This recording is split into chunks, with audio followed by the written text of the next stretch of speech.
నేను మీకు ఇప్పుడు ఒక విషయం చెప్తాను. మరి మీకు సమాధానం తెలిస్తే నాకు కామెంట్ చేయండి. మరి ఒక ట్రక్కు హెవీగా లగేజ్ వేసుకొని మరి బయలుదేరింది. మరి అయితే దాని మీద చిన్న రాయి పడినా, మరి ఏదైనా చిన్న వస్తువు పడినా మరి ఆ ట్రక్ అనేది కింద పడిపోవడానికి, బ్యాలెన్స్ తప్పి కింద పడిపోవడానికి అవకాశం ఉందన్నమాట.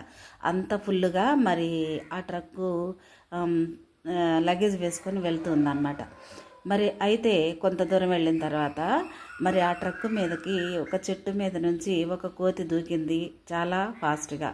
మరి అయినా సరే మరి అలాగే దూకి అలాగే కూర్చొని ఉంది.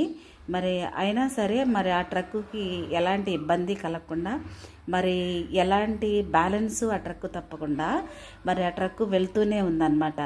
మరి అలా దానికి వెళ్ళడానికి గల కారణం ఏంటో, మరి అది బ్యాలెన్స్ తప్పకుండా మరి ఆ ట్రక్ అలాగే వెళ్ళిపోవడానికి గల కారణం ఏంటో మరి మీకు తెలిస్తే నాకు కామెంట్ చేయండి.